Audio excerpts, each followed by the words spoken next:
Beleza, meus amigos? Sou Ricardo Príncipe de Manto, sou o tiozão sem graça. Então, falando aí sobre a regulamentação da profissão de engenheiro de software, estava vendo alguns CDs que eu tenho aqui em casa, fotos de família, fotos bem antigas, tal, que eu tirei nos anos 2000.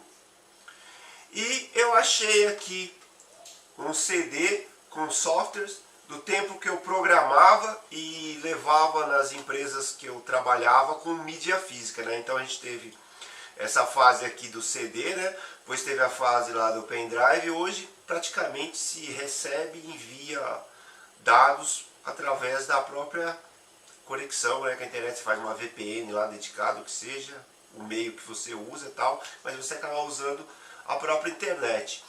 E parte desse CD aqui, por exemplo, tem programas aqui que foram feitos por mim, outros foram feitos naquele tempo, nem usava esse termo, né, o collab, né, a colaboração com outras pessoas, com os outros programadores. Eu lembro que a gente abria o IDE, né, o IDE, né, a pronúncia é IDE, e fazia lá uma parte, o outro fazia a outra tal, e entrando nesse lado aí da regulamentação da profissão de engenheiro de software. Por exemplo, daqui é um programa, daqui tem programas aqui que são executáveis, tem coisas aqui que são partes de um programa que ele só é executável a partir de outro executável, tá? Então eu espero que vocês não entendam que eu não vou colocar aqui toda a dinâmica das coisas que existem nesse CD, tá? Só vou falar do assunto que interessa, que é a regulamentação.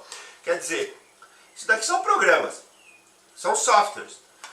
Então, com essa regulamentação, todo esse meu trabalho aqui, ele seria duas formas. Uma, que nunca o órgão regulador lá, o conselho saberia que eu fiz isso. Porque eu fiz isso na minha casa, fui na casa de outras pessoas e levei na empresa. E outra, que se você for ver então, isso daqui seria algo ilegal. Eu não sou engenheiro de software. E mais interessante ainda, existem outras coisas com tecnologia da informação, com tecnologia, que as pessoas sabem fazer exatamente isso, sem ser engenheiro de software. Então, fica aquela coisa. Eu tenho uma opinião que no Brasil, eu quero falar que eu não sou engenheiro de software, tá? Parece que eles criam assim certas coisas assim mais para complicar do que necessariamente para dar uma luz, né? Quer dizer, tecnologia sempre foi uma coisa de vanguarda, tecnologia sempre foi algo assim à frente do seu tempo, né? Aquela coisa assim do micreiro lá naquela garagem, o cara lá na garagem, naquele quarto lá, com aquele capuz, o cara fazendo lá os programas e tal. Agora se criou essa regulamentação e tem mais. Não só esses programas aqui, qualquer coisa que eu faço, eu abro uma IDE aí, eu faço qualquer solução de tecnologia, eu posso mandar para qualquer lugar do mundo, sem necessariamente nenhuma ordem ou ninguém saber.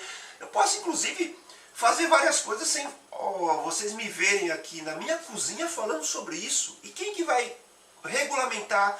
Alguém vai chegar lá como acontece em construção civil, né? Tem que ter aquela placa lá na frente lá com o número lá do responsável da obra, o engenheiro, etc, etc e tal. Alguém vai chegar na minha casa e vai lá olhar o que eu tenho no meu gabinete, o que eu tenho no meu HD, o que eu tenho no meu SSD, o que eu tenho no meu pendrive, o que eu tenho numa mídia física como que seja um CD que ninguém mais usa, né? Ou lá, como eu disse antes, um pendrive ou um HD externo. Fica uma coisa estranha, cara. Eu acho que, sinceramente, é opinião minha. E eu vou falar pra vocês, ano que vem eu só quero ser contractor, só quero ser empreiteiro, eu quero me dedicar a artes. Mas parece que as coisas em tecnologia, as coisas no Brasil, parece que as coisas assim sempre vão para trás, sabe? Sempre se quer criar, você ser vinculado a algo como uma ordem, um sindicato, o que seja. O Brasil não tem liberdade do indivíduo.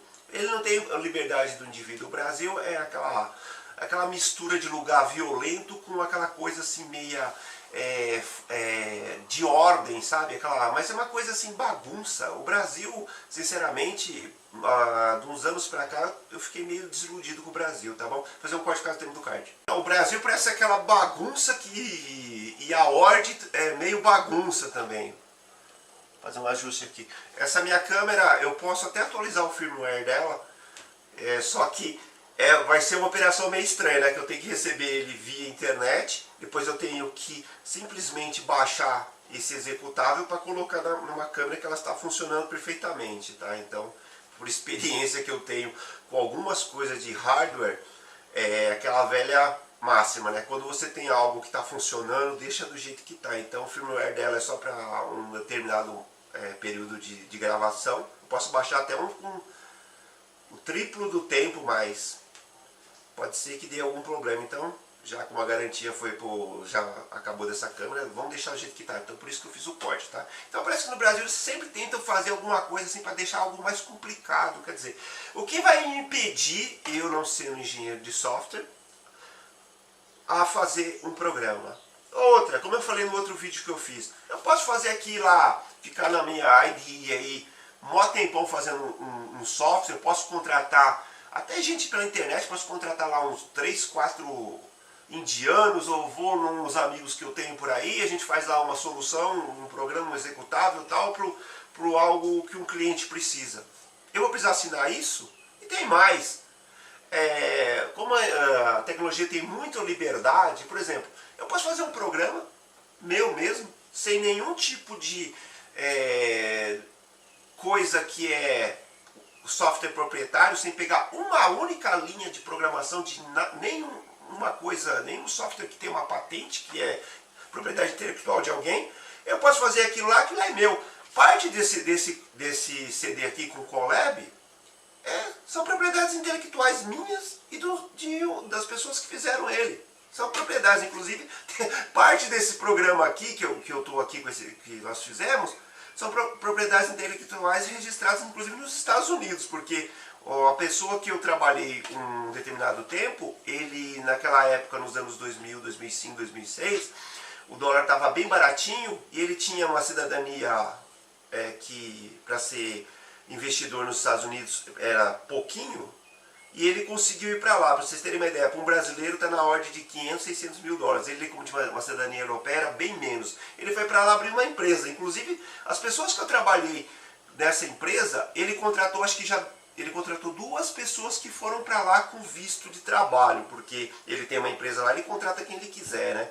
Então, fica isso também, né? Quer dizer, parece que eles tentam regulamentar algo que sempre foi livre.